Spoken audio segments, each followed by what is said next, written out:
Episode 22 of the Apothecary Diaries begins with Mao Mao confirming to the audience that Lady Gyukuyu is pregnant.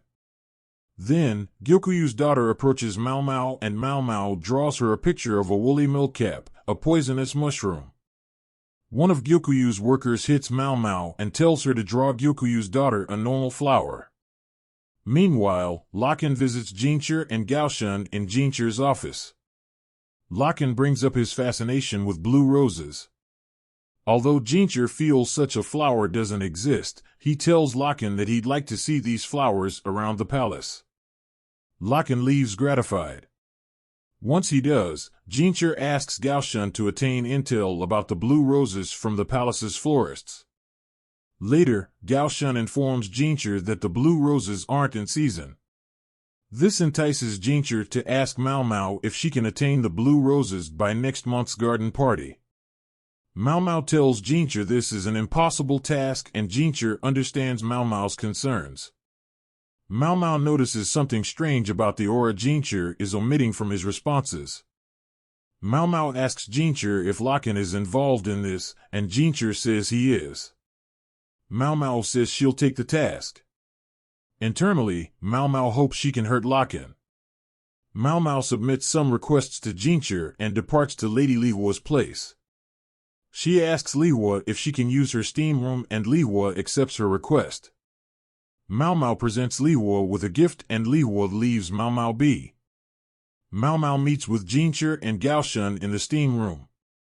Mao Mao says she'll be using this steam room to help her develop blue roses.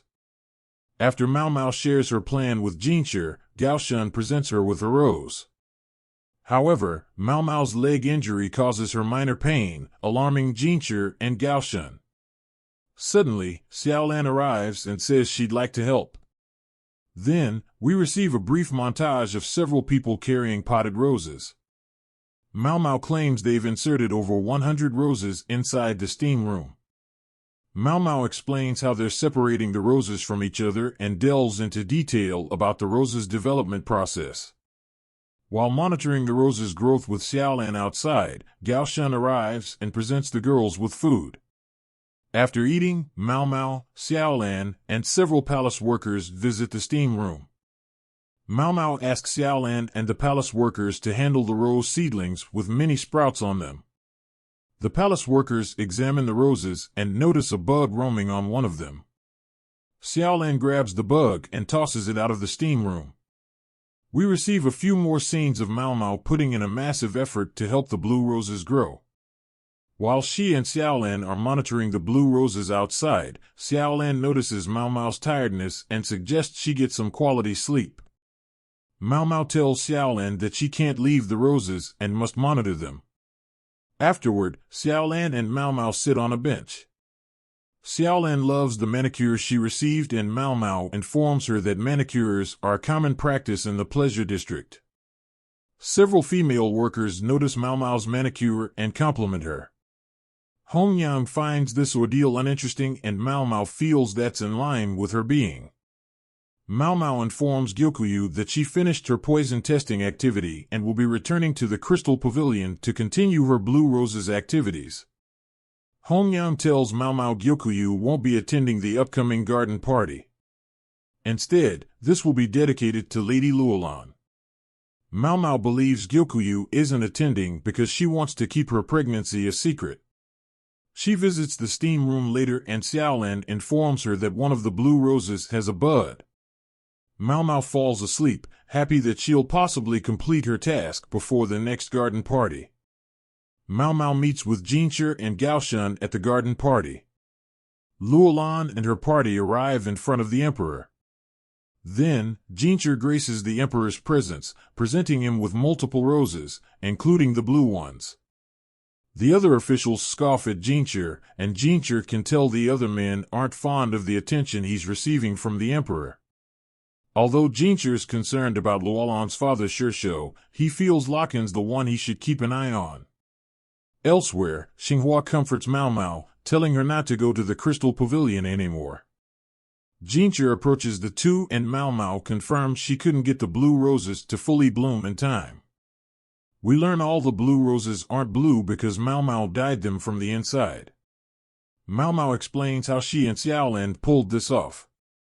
Moreover, Mao Mao tells Jinchi she informed the emperor about this stunt before the garden party's event. After discussing her manicure with Jinchi, Mao Mao asks Gao Shun if he has the item she requested on hand. Gao Shun hands Mao Mao the item. Mao Mao believes her elaborate plan is in motion. She hopes she'll be able to catch Lacan by surprise. Then, we cut to Lacan and learn how he views people as game pieces. Then, he notices several women got manicures. As he continues his stroll, Mao Mao confronts him with Jinchi and Gao Shun at her side. The chapter closes with Mao Mao giving Lacan a blank stare. The episode review. The long-awaited confrontation between father and daughter is around the corner. We'll likely receive new information about Lacan and Mao Mao's past next week. While this chapter didn't contain any new mysteries for Mao Mao to solve, this episode demonstrates the author's sharp understanding of plant life and development. This will certainly appeal to those who love tending to their gardens and seeing flowers bloom in the sunlight. Gardening aside, it was nice seeing Xiaolin and Mao Mao together. While Xiaolin's role in the tale hasn't been a major one, her upbeat persona will certainly brighten any viewer's day. Although this episode doesn't delve into Lacan's character heavily enough, it offers fans some insight into how he perceives and uses people. Based on the intel shared this week, we're excited to see how Mao Mao will pull one over on this snarky, monocle-wearing individual. Coupled with some fanciful visuals and heartfelt segments, this was a great episode of the Apothecary Diaries. I'm looking forward to learning more about Mao Mao and Lacan's history.